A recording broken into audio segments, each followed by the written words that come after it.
Morning everyone. So today we're gonna discuss and solve about the problem and importance of troubleshooting. So here is my member. Good morning, everyone. I'm Emmanuel Laurito. I'm Erin Villarta.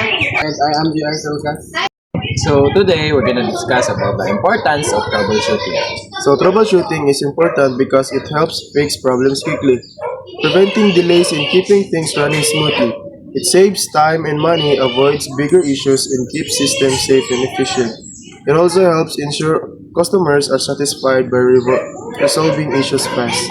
Troubleshooting is important because it helps identify and resolve problems that can prevent system, devices, or processes from functioning properly.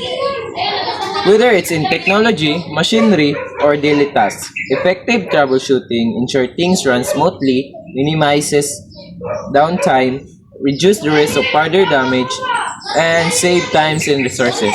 It also enhances the reliability and performance of system and products, making them more efficient and user-friendly. Troubleshooting ultimately help maintain productivity and ensure that issues are addressed before they become bigger, more costly problems.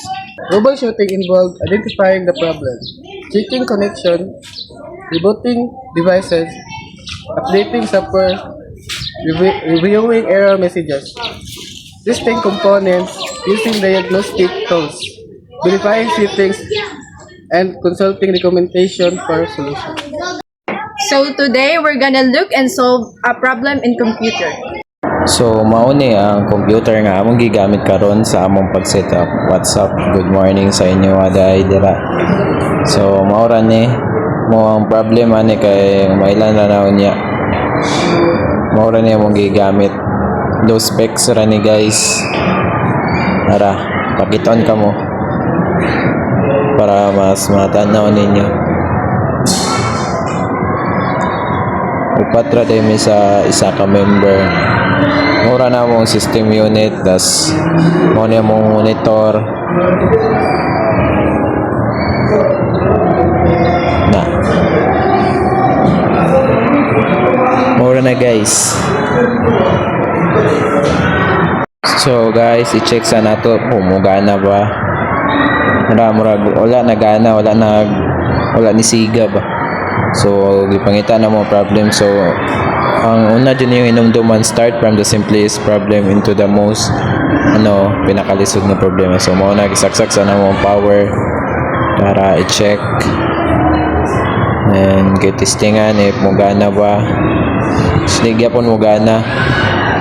So una kung sabay problema ani nga dili man ni mugana. Mo to gi-check na ko kusabang among power kung nagana ba. So wala.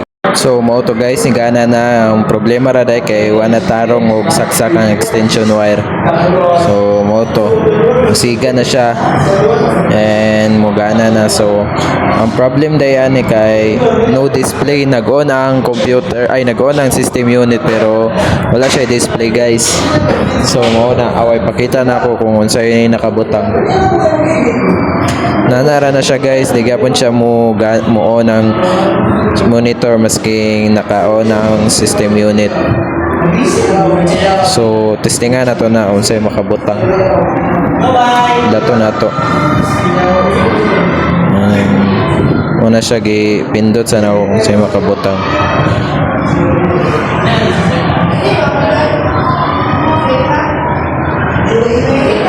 Muna yung makabutang guys, no signal detected. Makita mang guro no. Mura na siya nakabutang, no signal detected.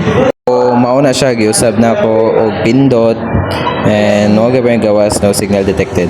So mauna guys kung kauban ra kay nag-video sa ako sang giibot ang power kay para di makirig and giabriyan na connect ang system unit. Tas nadaratanan mga guys kanang hardware and gi-check sa nako kuna ang RAM kung maubay daot kay start man ta sa pinaka simple nga problema. So i-check sa nako kung mugana ba ang RAM. So giibot na ko guys. and gibutang sana ako kay para dili mawala, tas gibailuan ako na siya og bagong aram. So mao na guys akong gibaylo ang kanang aram kay gikan ra po na sa tagiya kay mao man na ang problema na ni kay mao ra. So nangita siya og ram nga basi pwede mo gana. Mao to akong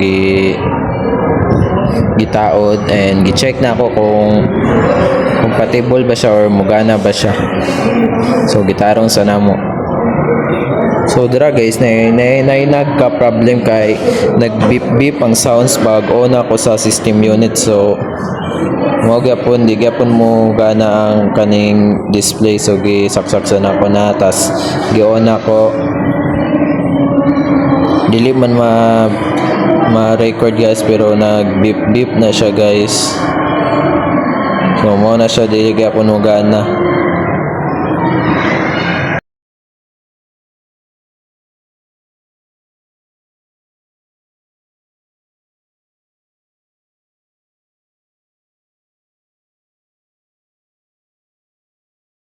So mao ni siya dili gyapon mo gana, no display gyapon na nakabutang.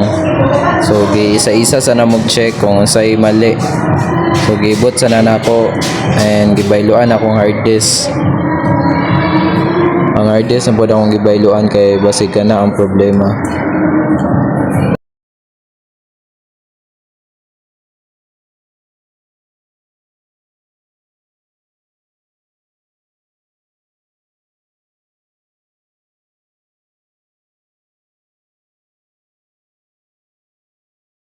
Tas kani nga part guys, dira na gibayloan na akong hard disk. Kanang hard disk kay murag gipalit ko na sa tagiya bag-ura niya, kamera gipataod. So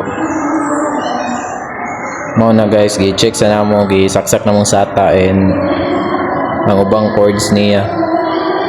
So mao na siya guys. Ta maklaro akong ginistoryahan diri guys kay gipol volume na nako ni. So muna siya, gisaksak na po na akong power kung i-check para kung mugana ba.